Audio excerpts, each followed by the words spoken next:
എങ്ങോട്ടാണ് പോകുന്നത്? ഞാൻ അകത്തേക്കാണ് പോകുന്നത്. എന്താണ് പ്രശ്നം?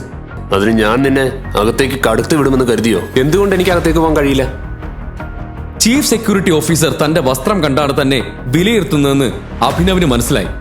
ശ്രദ്ധിക്ക്, നിന്നെ പോലുള്ളവരെ എനിക്ക് നന്നായി അറിയാം. കൂടുതൽ കളിയാക്കാതെ ഇവിടെ നിന്ന് പോകൂ. നിങ്ങൾക്ക് എന്നെ എങ്ങനെ അറിയാം? നിങ്ങൾ എന്റെ വല്ല ബന്ധുവാണോ? ഞാൻ അകത്തേക്ക് പോകാൻ വന്നതാണെങ്കിൽ പിന്നെ എന്തിന് തിരികെ പോകണം? ഈ ഹോട്ടൽ നിന്റെ അച്ഛന്റെ ആണോ? പറ. ഇത് കേട്ടപ്പോൾ അഭിനവിന് ദേഷ്യം വന്നു. പക്ഷേ അവൻ ദേഷ്യത്തിൽ ഒന്നും ചെയ്തില്ല. ആളുകളുടെ ശ്രദ്ധ തന്നിലേക്ക് വരാതിരിക്കാൻ അവൻ ശാന്തനായി നിന്നു. അഭിനവ് 2 അടി പിന്നോട്ട് മാറി ഫോൺ എടുത്ത് വിക്രമനെ വിളിച്ചു. യെസ് ടൈഗർ, എവിടെ എത്തി?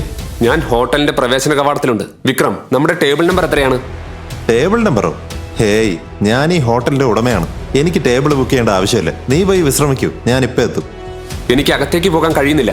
ഇവിടെ ഒരു സെക്യൂരിറ്റി ഗാർഡ് നിൽക്കുന്നുണ്ട്. എന്നെ പോലുള്ളവരെ അകത്തേക്ക് കടത്തി വിടില്ലെന്നാണ് അയാൾ പറയുന്നത്. ആരാണ് ഈ വിട്ടി? ഒരു കാര്യം ചെയ്യും, ഞാൻ 10 മിനിറ്റിനുള്ളിൽ അവിടെ എത്തും. അതുവരെ കാത്തിരിക്കും. ഈ ഓഫീസറുടെ പെരുമാറ്റത്തിന് ഞാൻ ക്ഷമ ചോദിക്കുന്നു.